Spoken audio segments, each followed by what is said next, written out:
Okay, good evening. The source sheets are printing, and in about 45 seconds, I'll ask for a volunteer to go and retrieve them from the photocopier, but I want to say some things.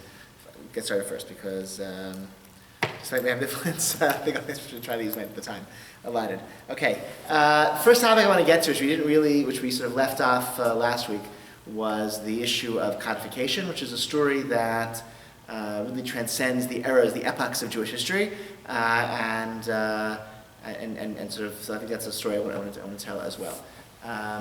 In some sense, the Mishnah can be seen as the first effort at codification, or an early effort at codification. When we discussed the Mishnah, we described it as such. Although I think we also mentioned it wasn't obvious that the Mishnah was a code that was meant to be a guidebook for practical halachic guidance. Among other reasons, it presents multiple opinions with no clear internal method of adjudicating between them, suggesting the Mishnah was not a code in that sense.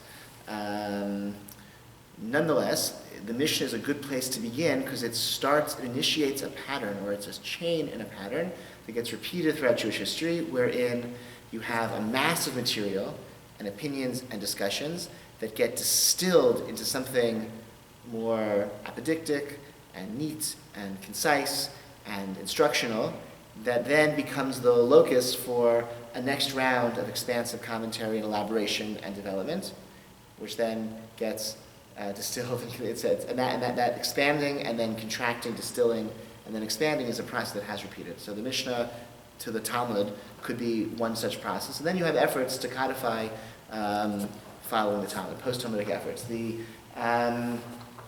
Talmud, as we've seen, as we discussed, as we saw last time we met, it's discursive, it's associative, it presents multiple opinions. Rarely is there a clear resolution amongst different opinions. Because it's associative, the order is all over the place. Information is not given when you need it.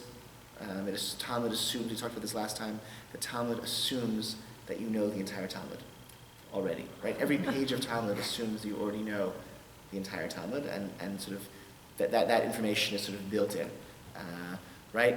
How does, right? And the Mishnah is a little bit like that as well. What time in the evening do we start saying the Shema at night? Okay, if you were going to write, like a guidebook for Jewish practice, you would say there's a mitzvah to recite the Shema, in the morning and the evening, and these are the paragraphs of the Shema, and this is what it's about, and in the evening, these are the hours in which you recite the Shema. You wouldn't begin like in media res. This is when, for what time do we start reciting Shema at night? What are you talking about? What's the Shema? We have to recite the Shema at night? Who says, right? Night, the day, like what is this? It assumes you already know that. You know what the Shema is. You recite it twice a day. You recite in the morning, you recite in the evening, and then the first topic, that sort of comes up in the Mishnah is when do you recite the Shema at night? And the Talmud takes that associative, media res element and puts it on steroids. What else might it be? What would be another way of thinking about what the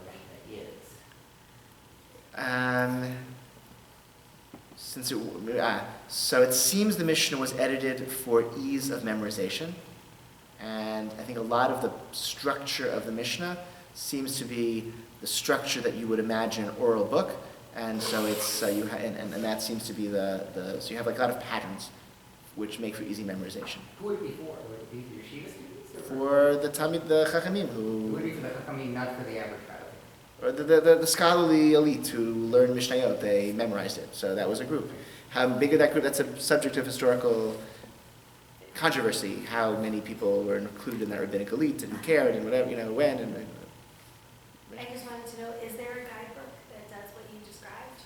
Start at the beginning and. Like logical. Yes. So we'll get there. Okay. So the first effort at codification. The Acharonim, which we saw, that was the post-Talmudic. At some point, if somebody wants to subtly slip out and get the photocopies, it's on the photocopy machine. I won't say anything really important.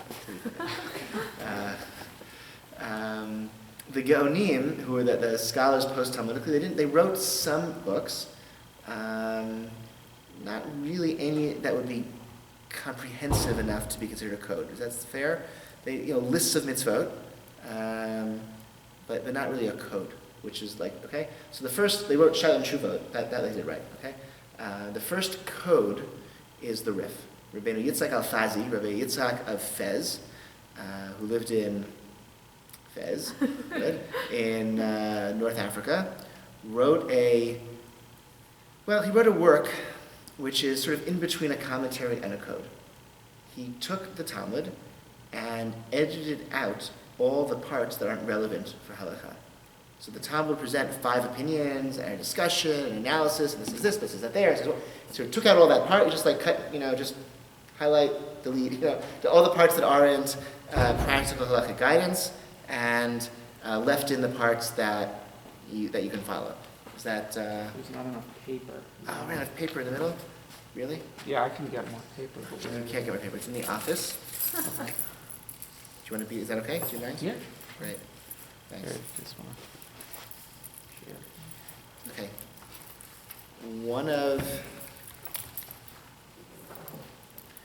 One of these 3 keys will open up the office, and in the office you will find paper on a shelf that sees a book. Thank you. Why was it that to that point it wasn't necessary to have codification? That's a good question. Why did the Rif decide to do that? That's a good question. I don't know. I mean, the Rif is, I'd say, we talked about this a little bit last time. The Rif is at that dawn of the Rishonim, in that it's the dawn of the period of Western Torah scholarship where they felt confident to break from the Gaonic tradition in certain ways and not be subservient to the Gaonim for halachic guidance. So that, the Rif felt, I could do this.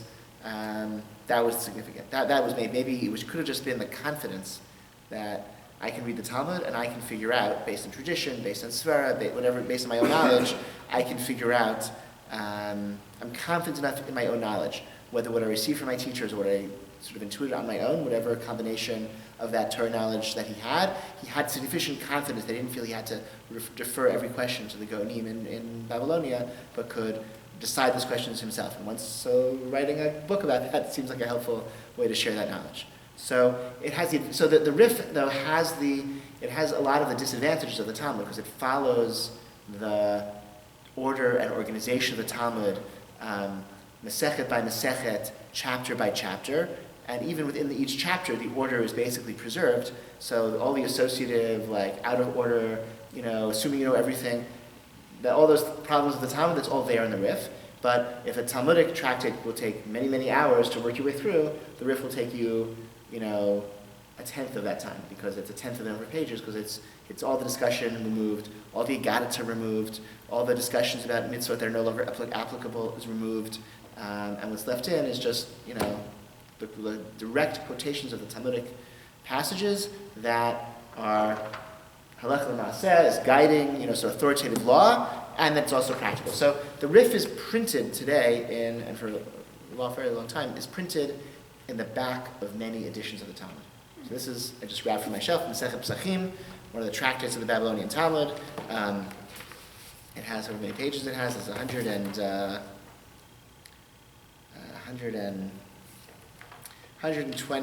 21 pages.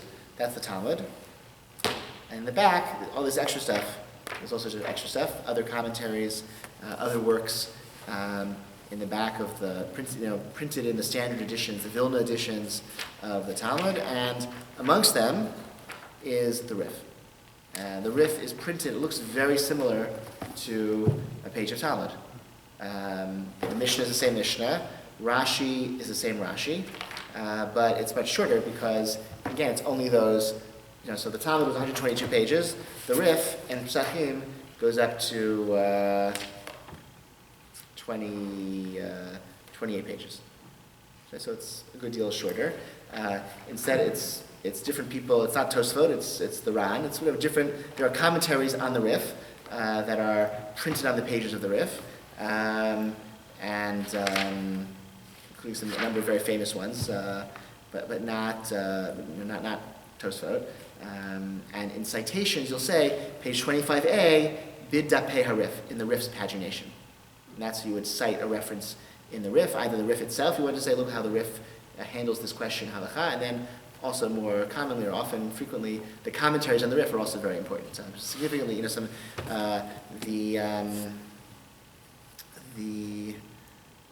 Rabbeinu Zrachia Halevi was a Provençal Rishon, wrote a critique of the Rif, which was considered very chutzpahdik by the Ravid and the Ramban, who wrote works defending the Rif from the attacks of Rabbeinu Zrachia Halevi, known as the Baal HaMor. So that's like... Where was he? They were actually all three of them in Provençal. Well, the Ramban was in Catalonia, the Ravid and Rabbeinu Zrachia were in Provence. But in that period of time, Catalonia was culturally, religiously very much linked to Provence. Provence is southern France. They spoke a different language, different architecture, different legal traditions, different religious traditions in southern France, and Jewishly as well. Southern France, different than northern France, different than Germany. It was its own, like there was Ashkenaz, there was Germany, there was France, there was Spain, there was Provence, its own Jewish culture. They were Sephardic in Provence, or? They were not. It was its own. They were not Sephardic. They were Sepharad was Spain. Provence was Provence. France was France. They were different, just different. So Rabbeinu Zrachia Halevi wrote the critique of the Rif, and the Ravid who defended the Rif were both Provençal. And Ramban was a little bit later, and in Catalonia. Catalonia was the first part of Spain to be reconquered by the Christians. So, and it's right across the mountains from Catalonia. You can imagine a map. And so from Provence. So Catalonia was very much, Judaically, Catalonia was very much linked to Provence, much more than, think of the Ramban as a Sephardic rabbi is a little bit of an anachronism, because although Barcelona and Catalonia is in Spain, it really wasn't. And even today, Catalonia They is... still don't want to be part of Spain. Right, they speak a different language and they're kind of different, right? A place apart, I think, right? They speak a different, right? So it's still different. But that goes back to, right, when they were Christian centuries before the rest of Spain. And is that unique that, sorry, I don't No, this is great.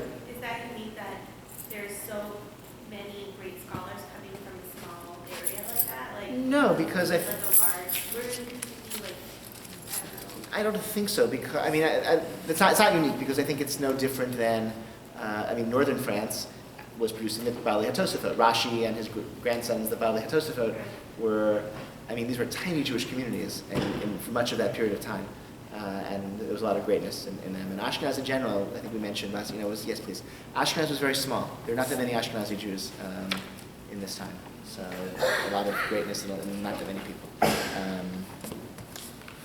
Rabbeinu Zrachia and the Ravid, they had a lifetime antagonism. They wrote numerous books criticizing each other and defending each other and themselves from criticism of the other, back and forth. That was like a major, the Ravid never really wrote a great book of his own, but he wrote amazing critiques of others. That was like the genre where he really excelled, writing hasagot and critiques. And Rabbeinu Zrachia was his big. they studied in the same yeshiva? Or I think they did, if I recall. Tashma wrote an article about this. I think they met. I think they had some encounters in person at youth. It seems they really also didn't like each other. Not only there's a real. There's an article about this which I read years ago and don't remember, but there was a personal history there too. But it produced the Ravid's greatest works were his this is the genre that he really excelled in. Some people, there's a certain genre that fits their style, and for the Ravid it was the critique, the gloss. Okay, so that's the riff. Okay, so that's how it's printed. That's what he did. The next major attempt, so his year is 1013 to 1103, so pretty early, okay? And just again, by comparison, Rashi is born in 1040. Okay? So Rashi is, a generation and a half after the Rif, right? 30 years. He's by 30 years younger than the Rif, or 27 years younger than the Rif.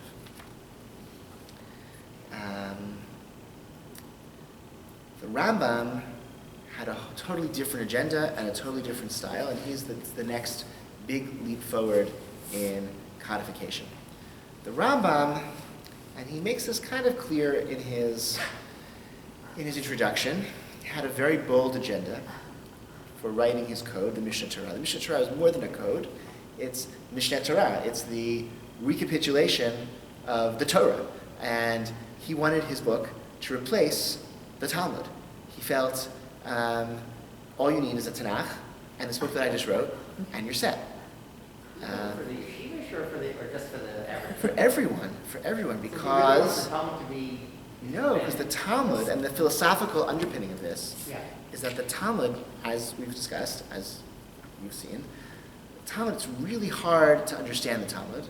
It's really hard to get, if you want to get practical guidance from the Talmud, it takes years, right, of study and mastery, contradicts, right, it's just to break your teeth, what's it saying, what does it mean, how do we decide the halacha between multiple voices in the Talmud. It takes years and years and years, and all of that is a waste of time, because what you ought to be doing, if you care about eternal life, is studying physics and metaphysics and engaging in philosophy.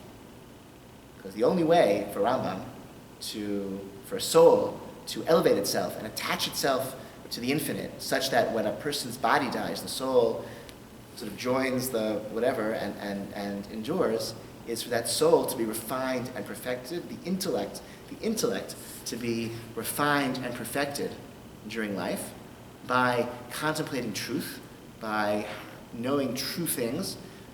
The way one does that is by philosophy, physics, metaphysics. And you need to do mitzvot, because mitzvot are part of, mitzvot create a well-ordered society where people aren't killing each other, so you have time to sit and study philosophy. If you have to worry about your neighbor coming and stealing your sheep, who's going to have time for philosophy? So mitzvot create a well-ordered, a stable society which enable people the freedom from anxiety and fear to engage in philosophy, physics, and metaphysics. Mitzvot also educate you about the truth, and they prevent you from thinking false things.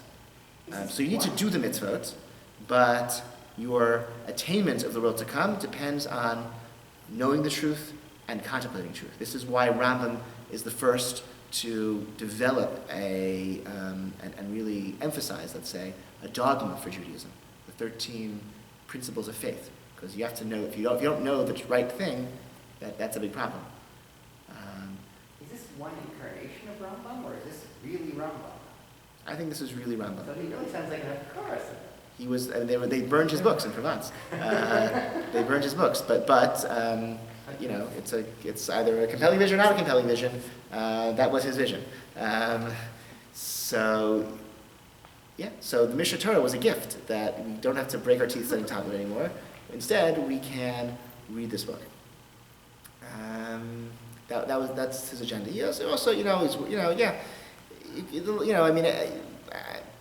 I'm pretty confident that that's true. that this is, in the Mishnah Torah itself, I don't know if he throws in all the philosophical, I don't think he mentions the philosophical elements. I think it's there in the content of the Mishnah Torah.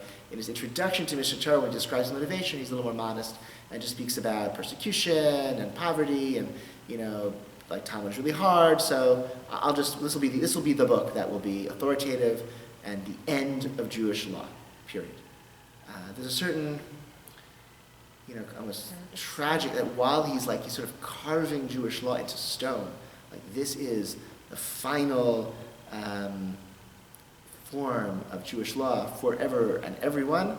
At the same time he's doing that, off in France, the Tosafists are exploding this whole notion of a stable Talmud, a stable halacha with their their dialectics that are just expanding the potential of Talmudic creativity, to infinite levels. So as he's writing this, his project is doomed. At the same time, you just didn't know, right? The Tosafists were undermining his project while he's writing this book. But it's a magnificent book, and it is exactly the book, Rachel, that you were asking for. He starts, the very first 14 books cover all the material that you need to be a good Jew, all you have to believe, all the beliefs and the ethics and the practical halacha for a perfect, Judaism. And then you can study Moreh Nevuchim. And then you can study Moreh Nevuchim, or no, that's only if you're confused. You can study Aristotle, physics and the metaphysics and the ethics. That's what you can study. You don't need to only study Moreh Nevuchim if you're confused, I think. So he starts with the Hilchot Yisodei HaTorah, the laws that are the foundations of the Torah, which is the beliefs and principles, physics, metaphysics. That's there. And then Then he talks about the law, laws about idolatry, rejecting idolatry, belief in one God, laws of midot, of good character, good health, which is all sort of one for him. Hilchot tshuva, but perfecting one's character as well, and repentance, love of God. It's the book of love, Sefer Ahava, which talks about the mitzvah of loving God, and Shema, and prayer, and everything starts with first principles, basic principles, and then goes through all the details. There are some interesting diversions from that, which have various causes. Chaim Soloveitchik wrote a magnificent article explaining a very curious and strange diversion from what you would imagine a more logical progression would be in Hilchot Shabbat. So he thinks there's a secret or a subtle anti-Karaite polemic written into Hilchot Shabbat. But it's magnificent, the language is magnificent, it's beautiful. Rambam wrote perfect Mishneh Hebrew, which is amazing, right? It's an amazing accomplishment of Hebrew literature, the beauty, the clarity of his Hebrew. Everything else he wrote was in Arabic. This is the only work that he wrote in Hebrew. And he wrote in the 13th century, he wrote, 12th century, perfect Mishneh Hebrew. And beautiful language, stirring language. Each of the 14 books ends with he waxes poetic and talks about the religious life in some dramatic way. I guess 2 examples of that, the first book, the book of Mada, the book of right thinking. The very last section is the laws of repentance, and the very last section of the laws of repentance is a description of what it means to love God. And find it. It was what a nice project for Shavuot night. You can just read the last halachot of all 14 books of Mishneh Torah. It'll be very inspiring. Okay. So he ends by saying,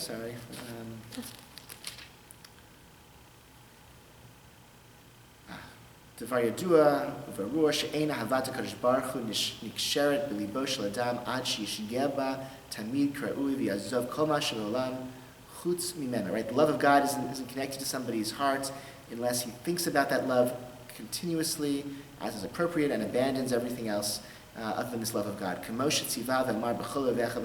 Just as it says, with all of your heart, with all of your might. You can't love God other than with knowledge, things that you know about God. The more you know about God, the more you love God. The less you know, the less you can love. And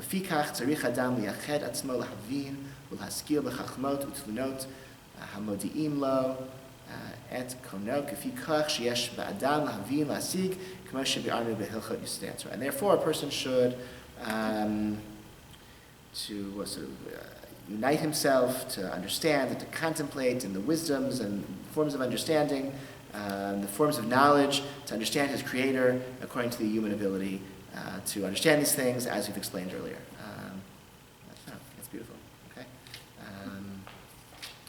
Okay, I'm not going to do the next one, but all 14, you can check them all, okay? The last sections, last 2 or 3 halachot of each section of each of the 14 books. Oh, I think I gave you an example, okay? Right, so, because remember we saw the Mishnah, we saw the Gemara about the Sukkah last time? So here's Rambam on Sukkah, okay? Shiur HaSukkah, gava ein pechad masarat tvachim v'lo yeter al asrim amah. So the size of a Sukkah, its height can't be less than 10 tvachim, and it can't be more than 20 cubits. V'rachva ein pechad mishiva tvachim al shiva tvachim. Here's the minimum size.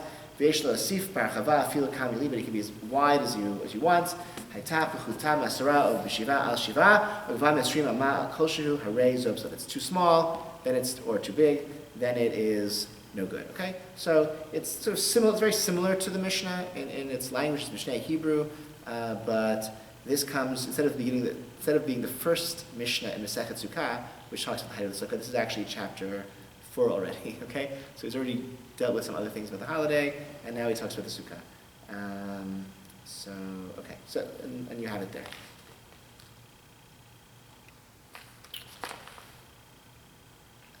The next stage in history of codification is the Torah. Tor is the son of Rabbeinu Asher Bar Yechiel, known as the Rosh. He was a student of Maharam of Rothenburg. In the 1280s. Okay, looking to the historian for validation of these years when he fled. Things got really bad for Jews in Germany in the 1280s.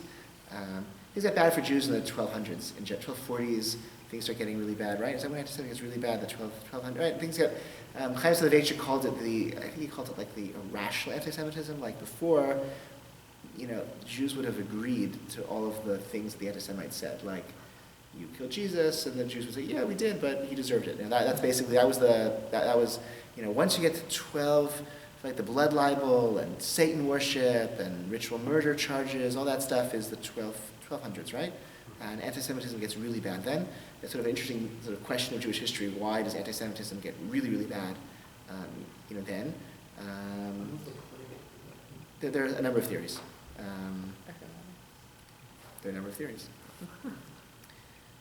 think Professor Soloveitchik thinks that it coincides with a shift in Christian thinking about Jesus, and the image of Jesus shifts in Christianity, that you had sort of, before this time, you had sort of more of a, like, muscular warrior Jesus in iconography and images, and in the 13th century you have Jesus as this softer, suffering, and so this more identification with the passion increases in this time, which leads to greater hatred of Jews. That's I think his theory. What sparked that shift? That I don't know. Or I don't remember what he thinks or whatever. But that is a shift that happens. So Maharam of Rothenburg. So things are bad for the Jews. 1280s, 1290s. I get the years around then. A whole bunch of the Maharam of Rothenburg in Rothenburg tells the students, flee, to get out of here. It's time to leave Germany. Rheinfest massacres are 1290s, right? Okay. So the Rosh and his son flee to Spain. When Rothenburg tries to flee with them, he's caught, though, on his way out and held in prison. And this is the famous story. He refuses to be ransomed because he felt that if he were ransomed, it would put other rabbis at risk. And so he lives several years in prison and dies in prison, refusing to be ransomed. Once he's dead, then his body is ransomed. And it's eventually released, buried in the Jewish cemetery. I'm sorry, who is this? Maharam of Rothenburg. Maharam of Rothenburg. Ah, What? Or Maharam Rothenburg, if you want to be. Okay. But his students escape, and the Rosh escapes. Rabbeinu Asher escapes, and he goes to Spain. And his son is younger and matures in Spain and becomes an important rabbi in Spain, where he's the heir to this German traditions of his father, but most of his adult productive life is in Spain, where he's exposed to the Sephardic halachic tradition. And he writes a code of Jewish law which draws upon the Ashkenazi and the Sephardic traditions, probably slanted towards the Sephardic tradition, which that's where he was living, I think, in Toledo. So his code of Jewish law is called the Arba'a Turim, the 4 pillars. And his code, he's always going to focus on the areas of Jewish law that are practical in the diaspora. So none of the mitzvot of Eretz Yisrael, and none of the mitzvot of the future, none of the korbanot, or none of that stuff, all of which Rambam includes, he does not include. Let me go back to Rambam. I was something very important about Rambam. Rambam, in that endeavor that I mentioned, that radical endeavor to replace the Talmud, replace Talmudic scholarship, he fails spectacularly in that endeavor. And if you look at like the classic Rambam is, the Rambam is, he's surrounded by centuries of commentary, all trying to reconnect the Rambam back to the Talmud, which he says this is based on this Talmud passage over here, it says something else over there, it seems that Rambam sided with this one against that one, etc., etc. And so Rambam just became a tool of Talmud study, reconnecting him to the Talmud, which fuels scholarship unto this very day. Okay, so it was a spectacular failure in the grand scheme of Jewish history. Okay, that's worth pointing out. Okay, even as the Mishnah Torah remains a real masterpiece of Hebrew literature. Okay. So the Torah, doesn't have that broad agenda. He's not going to rewrite everything. He's just going to focus on practical halakha, those things that we do today, that we study, and he divides it into 4 sections. The 4 sections are Orach Chaim, which is about daily life. There's an order, I don't know the order, and I'm not sure it matters. Even Ezer, which is marriage, divorce, and all stuff like that. Choshen Mishpat, which is legal stuff like torts, damages, and court proceedings, and Yoredea, which is ritual law. And that's how he divides the 4 sections of Jewish law. And then he divides each section into not chapters or topics, but into simanim, into pericopes, numbers, right? And that's his classification system. Within, in his ordering, it's very prosaic. It's very so Orach Chaim, which is the like the way of life, like Shabbat, holidays, and also daily liturgy. Okay, it starts with waking up in the morning, and it goes through the course of the day in chronological order, and then it does Shabbat, and then it does the holidays in order. So it's not about building, first principles, and then to like details. It's starting with waking up in the morning and going through the course of the day. So Rambam begins Mishnah Torah with Yesod, the fundamental, the Yesod, Yesodot, whatever the Mishnah Torah begins. Yesod, Yesodot, ve'amud hachachmot leidash yesh sham atzuri rishon.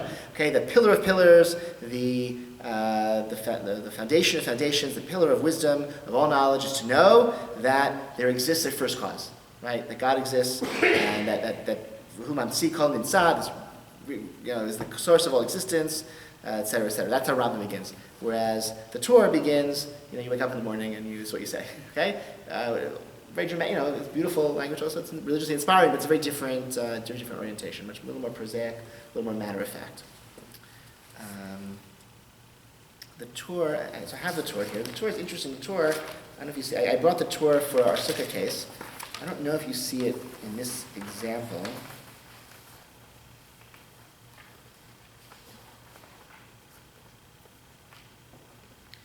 You don't. I really don't really see it here.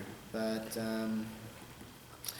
so he doesn't quote a lot of sources. He doesn't quote the passages in the Talmud where he's deriving it from and the earlier sources that he's using. That's absent from the Torah's code. Often he quotes multiple opinions. He'll quote the Rambam, he'll quote the Rif, he'll quote Rashi, he'll quote his father a lot. He'll quote multiple opinions without telling you which one is right. So in that sense, it's a little bit not as useful as a code. And he doesn't quote all his sources. Even as he quotes some sources without necessarily resolving multiple opinions, he doesn't quote comprehensively every source of every item. He certainly doesn't quote Talmudic sections regularly.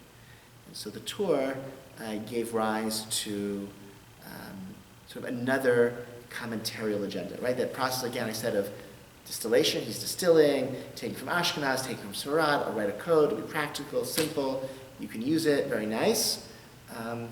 But it gave rise to this like a further agenda of commentary. The most famous, and actually 2 great rabbis, one in Poland, one in Sfat, both had the idea of writing a great comprehensive commentary on the Torah that would have all the sources and explain them and resolve the different opinions and come with like practical guidance. And these 2 rabbis, one was Rav Yosef Karo in Sfat, Rav Moshe Isserles in Poland. They both had this idea, and Rav Yosef Karo got there first and published first. And his magnum opus is called the Beit Yosef, and that is a comprehensive commentary on the Torah with sources and also bottom line decisions when the Torah doesn't give a decision. Here's an example. Here's a passage of Torah. Torah is here in this case is like actually not so long, with the Beit Yosef being this expansive commentary on the side. And Rav Moshe Isser was in Poland, so he got beat out. But Yosef published first. So he wrote something called the Darchei Moshe, which is filling in the Ashkenazi stuff, which was left out. Because again, the Torah, his father was Ashkenazi, but he's much more Sephardic in his halakhic orientation. And the Beit Yosef, who writes this more expansive, great, brilliant commentary, encyclopedic commentary, he lives in Tzfat, but he came there by way of Spain. And so Darchei Moshe Isser in Poland felt like there's a lot of Ashkenazi halakhic tradition that needs to be filled in, and that he wrote a shorter commentary called the Darchei Moshe, which just fills in the Ashkenazi material that's otherwise would be absent. Is it printed in that book too? What? Is it printed in that All book? printed here. All printed here. Yeah. All printed here.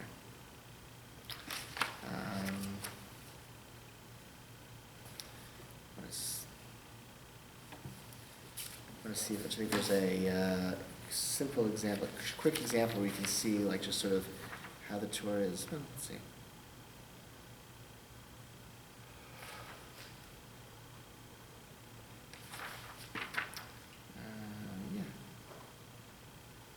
Here, okay?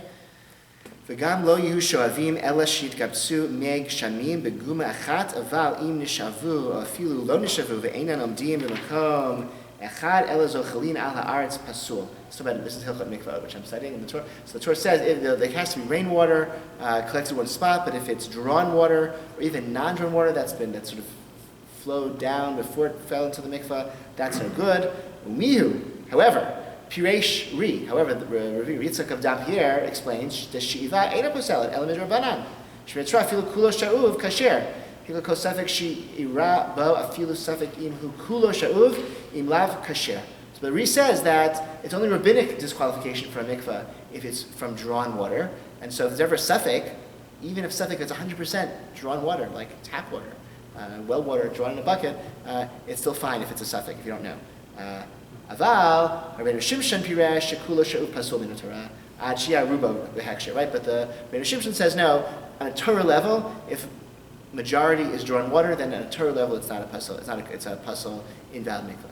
Okay, that's the Torah, right? And then he says, he says a little bit more, and then he says, and so and so, so and so, this third position, that is Maskanat Adoni V'Harash. That's the position of my father. And then he ends a little discussion. Right, so 3 opinions, 4 opinions, including his father, no clear resolution, and there's no effort really to, like, why does the Reese think one way, why does Rabbi Shimshon think another way? Like they're actually, it's a dispute about the Talmud, right? They're each reading the Talmud differently. How do we, like, what's that? So the Beit Yosef, will explain how each of them reach their opinions, and will decide among them. That was his agenda. And the Darchei Moshe,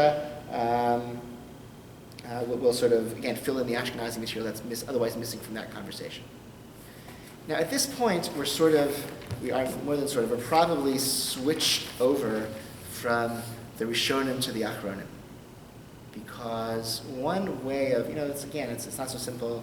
There was an article I meant to read. I thought it was in one book. It was in a different book, which I didn't have with me today. So about this transition, maybe I'll speak about it for Shabbat at some point. This transition from Rishon to Acharon, one characteristic of it is the Rishonim felt confident in their reading of the Talmud to derive new halacha based on their own creative reading of the Talmud. That's what, remember I mentioned, that's what the Rif did, right? I know the Talmud well enough that I can provide practical halacha guidance based on my reading of the Talmud. Whereas it seems the Acharonim are just sort of evaluating, at least literarily, they're evaluating the Rishonim. They're weighing the Rishonim once against the other and evaluating them, rather than offering original reads of Talmudic passages themselves. And that's a shift that takes some time. If you're evaluating the Rishonim, how could you do that other than by saying which one of them is reading the Talmud better?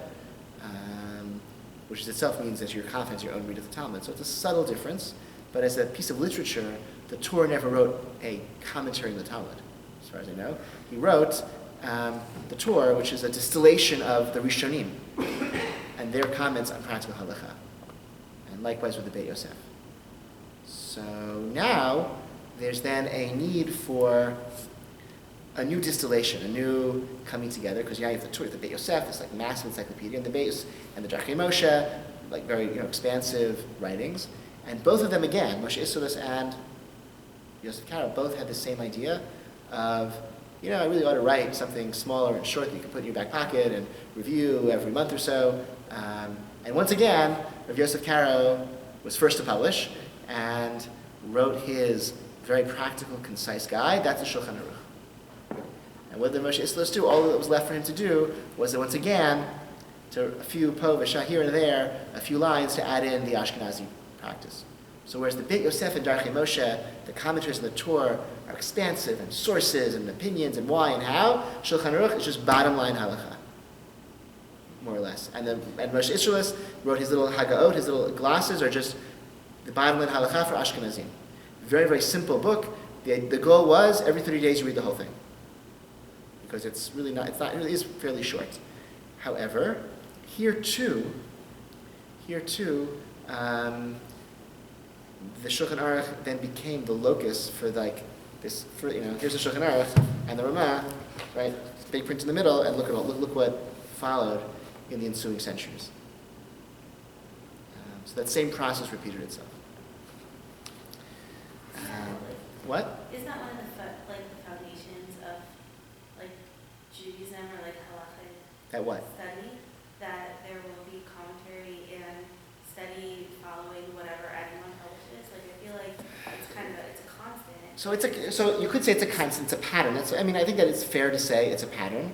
That somebody tries to distill and then somebody else is an explosion. I think it's still a shift in what the commentary is commenting on, and that is developing, because the people who wrote commentaries on the Shulchan Aruch didn't write commentaries, or more or less, didn't write commentaries on the Talmud directly. And, right, so I think the thing you're commenting on shifts. That becomes the new focus of your commentary. And just, so one other piece of bibliography that I want to say. So the Torah, his codification, that becomes the Dewey Decimal System of halacha. And so Orach Chaim, whatever number 625, that's the laws of Sukkah in Orach Chaim. So and Orach Chaim 625, that's the laws of Sukkah in the Shulchan Aruch as well. So it becomes sort of the Dewey Decimal System. 625 in Orach Chaim, that's where the laws of Sukkah are discussed. So if you have something to say about the laws of Sukkah, you'll put it into a commentary. You might put it into a commentary on Shulchan Aruch in 625. The thing that shifts, is yet another shift though, and that takes place really, at some point, at some point people stopped writing commentaries on the Shulchan Aruch. Aruch HaShulchan is sort of a commentary on the Shulchan Aruch. Mishnah Berurah is certainly a commentary on one part of Shulchan Aruch, and that was completed in the early 20th century. And I don't think, unless I'm missing something, I don't think anyone's tried to write a work of that sort since. Instead, you have people write indices. So you have something like Piskei Teshuvah, which is siman by siman, going through the order of the Shulchan Aruch, providing references to the responsa literature that are relevant to that topic in Shulchan Aruch. So it's like an index, like a reference tool, that people are writing that sort of material. And people also shifted in the mid-20th century to writing compendia, like books about topics. So I have a book, it's something like Sefer HaSukkah. It's a book about everything about Sukkah in one book. You have Shmirat Shabbat Hilchata, which is a classic mid-20th century work on Hilchot Shabbat. One book. So one book, one topic. And that seems to be that's been a trend for the last 50, 100 years. And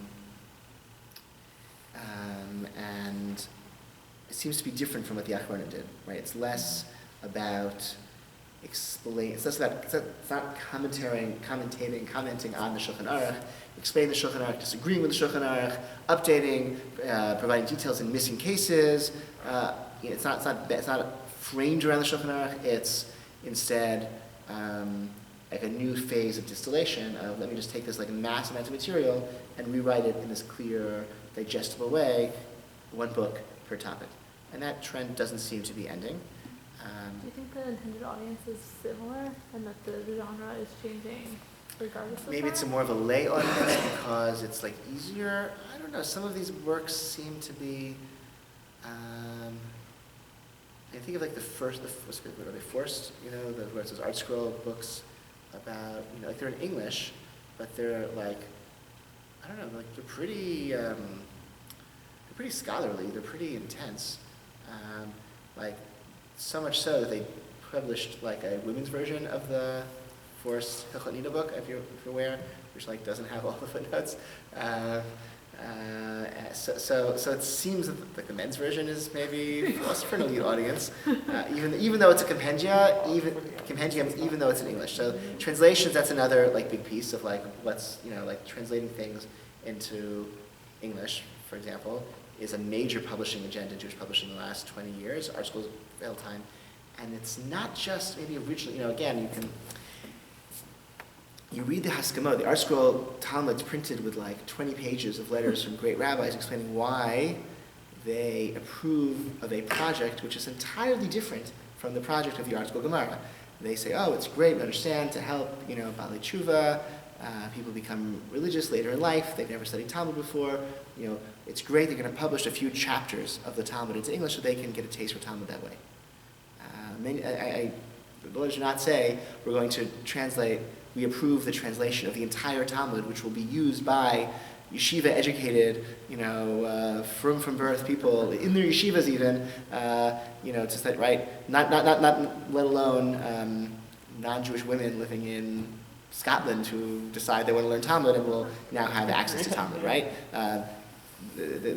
Right, it's used in diverse ways and very different ways than it's intended. And translating all sorts of things into English is a major project, major publishing project. And I think the audience is it's a lay audience, it's a lead audience, it's Jewish, it's whoever buys them, of course, but it's I think also a scholarly audience as well.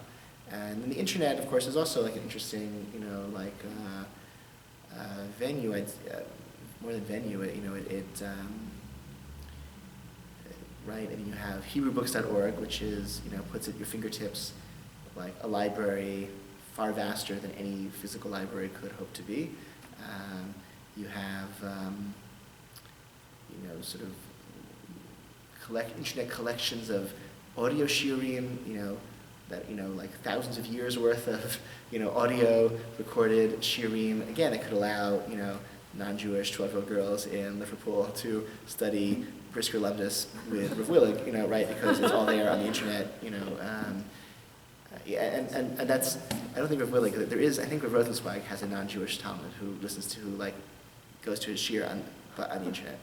He lives in Europe. I think he met him once or something. That does exist, right? That is a thing, and that's what the internet's about. And maybe one time, Sarah will tell you a little bit of what she's doing with Sefaria, which is also a little bit different, which is not just the internet as a repository of older forms, like you can listen to an audio recording on the internet, but that's just an old form of what you're doing right now. Or Hebrew Books, which is just PDFs of books, which is sort of like the same old methods, just made more accessible and like vaster collections of it on the internet. But Sefaria is really, I think, trying to, in digitizing Jewish learning and making it available free, et cetera, I think is making available really new ways of thinking about Torah and relating to Torah and sharing Torah. Maybe, again, Sarah will be the one to speak about that, but I, from what I've seen and heard her say that she's doing in her own teaching and the potential possibilities that have not been even thought of yet, but that this makes possible, I think is really exciting. And that could be the post-Achronic stage of Jewish learning. One or two comments, then I want to let you go because it's late. Okay, at what point did people stop writing? There were a couple of shifts. One, that people stopped writing direct commentaries on Talmud. And Yeah, Chaim Soloveitchik said the last creative Rishon was the Ran. okay, so first, why? Was there so much that people just decided, it's not worth it, not worth going back all the way It back? seems like a fallout, it seems like a decline in confidence, and what's happening. So, Was this, there a result so of you have persecution? persecution gets worse. Status. You have Jews. So, in 12. So you have Maharam in prison, and then he dies in the early 1300s. And the Rush and his son fled to Spain. And then the Rheinfleisch massacres, the 1290s, I think. You have the Mordechai dying, and then you have another century of expulsions and Black Death, and 1348, the Black Death, right? So Ashkenaz is finished, never recovers. Meaning it recovers, but when it recovers, it's like reconstructing lost, the Maharil, and to an addition, it's like let's preserve the Maharil. He's not commentating on the Talmud. He's desperately trying to preserve the legacy of Ashkenaz. Right, so much, and then you add Spain, things get worse and worse and worse. Also in the 14th century, culminating the expulsion, and when Jewish life kind of pops up again in the aftermath of this period of this really dark, hard period, they're like, we're not going to. It's also preservation. And they didn't feel like that. I'm going to open up a Talmud and try. Now it's interesting. This should be on the sheet. Where everything is totally different is in areas of halakha that weren't dealt with before. So one is you have the medical halakha. It's like crazy time, right? It's weird stories in the Talmud that are now being mined for their legal, meanings and applied to medical scenarios that were never could have been imagined, before. So it's I feel like medical halakha and some of this science stuff is its own genre. You're not building on centuries of established case study and precedent. It's let's go back to primary sources. There's a weird Midrash about Rivka, and that's going to teach us something about, Isn't that IVF. I don't remember his name, Malagilboa, that's what he said he does. He goes back to primary sources to think about infertility and things like that. That could be. I don't recall him saying that specifically, but that's Yeah. could be saying that. Look, Moshe Feinstein. I think I meant.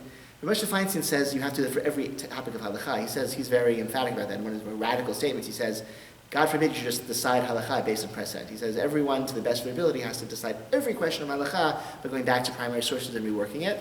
And that being said, certain topics of halakha, we have uninterrupted chain of case studies telling us how to do it. In other areas, we don't. So that has to make a difference. And I think when the phenomenon though that we're dealing with is really new, the more new it is, the more you have to go back to primary sources and figure things out. And the truth is, even in established areas, kitchen kashrut, people have just had kitchens and for thousands of years, but they didn't have stainless steel until the 20th century. So, in fact, probably every material in your kitchen was invented within the last 100 years. So, I don't know, maybe we do have to go back to primary sources more. The other is mitzvah t'lil be'aretz, the agricultural mitzvot, and mitzvah dealing with Eretz Yisrael, which Rambam discusses, but the Torah and the Shulchan Aruch and their commentaries ignore. And so when you read halachic guidebooks about Shemitah, for example, it's different. It's very, very different because it's okay, here's the Talmud says this, and often it's the Yerushalmi anyway, which is weird enough. And then, and here's the Rambam, and then here's Rav Kook and the Chazon Ish. So it's a very different genre. None of the usual characters, no Torah, no Shulchan Aruch. It's a very this is a different genre. It's like a different almost like a different endeavor. Some of these halachot, because you don't have all the people you usually rely on. You don't have centuries of responsive literature. You just a few sources who wrote about this stuff, and you figure out the best you can. Do you think that's making people more confident in going back to other topics? Since you have to go, since modernity has forced us to create afresh, the halachot of Shemitah, which were ignored for centuries, so maybe that inspires us to rethink, other areas of halakha, in light of the change in society and gender and critical thinking and economics, and yeah, so maybe not, I don't know. What about electricity, I mean, doesn't that open up all kinds of things, including things that were closed, no? Electricity, I'll talk about electricity in a few weeks. There'll be a class on electricity. In a few weeks I'll say, I don't know, because Shabbat, like people observing Shabbat, electricity is different because Jews were observing Shabbat, and there's tons of material about Hilchot Shabbat. Everyone wrote about Hilchot Shabbat, and as soon as electricity was invented, everyone knew not to use it.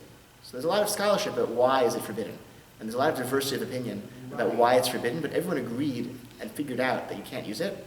And Hilchot Shabbat is a very well-developed area of halakha. So this seems to me, it doesn't seem to be quite the same. And when you analyze, in other words, when the Chazon Ish and Rosh Hashanah and Arbach are debating the nature of the prohibition of Hilchot Shabbat, they're drawing upon a wealth of material, and they're engaged in a conversation that seems classically halachic because we know so much about Shabbat from halakha because everyone wrote about it.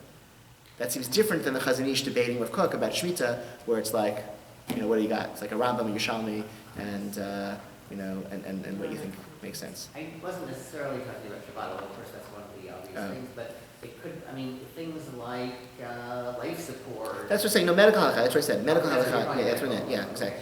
In vitro IVF, assisted reproductive technology, life support, end of life, all that stuff is, exactly, yeah, absolutely. Yeah, I meant to. Version of her question, just a little bit differently. Were it's quite different, but it's the same idea, I think. Were the Acharonim aware of themselves as being Acharonim, and in some sense inferior to Rishonim the way the Amoraim thought of the... It seems so, yes. Although, yes, the simple answer is yes, and the complicated answer is yes and no. And how did that transition, when did it become clear that the Rishonim were over? Or did it? So I don't know that there was a moment where it was clear. Again, I think, I think it's a more gradual shift. Is the Beit Yosef a Rishon? Maybe he's the last Rishon, he's the first Acharon, and maybe that's a question you could ask. Maybe there's a gap in between a transition, a liminal period. If the Ran is the last creative Rishon, he's still a long time before the Shulchan Aruch. So what's in that transitional period? What's that liminal stage? That's a question you could ask. The Vilna Gaon, everyone's is sort of like famous, notorious for dying in the year 1800, but living in the 18th century, but acting as though he were a Rishon. And that's sort of this notorious thing at the Vilna Gaon. He was like a Rishon. So there were some people with the confidence to go back and say. He was massively confident. Yes. What? The Hasidic, because the kids are showing up. Hasidim have. I think it's sort of a separate story. There are all sorts of new things that emerge in Judaism. In terms of the history of halakha, Hasidim don't change all that much in halakha. Here and there, they had the shechita knives was a big issue, and some shifts in the laws of prayer. That was part of why they were so controversial. But after the first few generations, they became pretty conventional about halakha, which probably allowed them to be eventually considered orthodox. And then you have each Hasidic court has its own, halachic traditions. The Chabad more so than others because the founder of Chabad Chassidut was also a Talmid Chacham, which not all Hasidic rabbis were. He was a classic, Torah scholar, halachic scholar in the classic sense, and so his commentary, the Shulchan Aruch Harav, which is a rewritten Shulchan Aruch, is different, and that creates a lot of sort of ways that Chabad is different, more different than other Hasidic, sects are in their halachic observance. All right, it's late. Go home. Stay dry. Stay warm. And thank you for coming this time.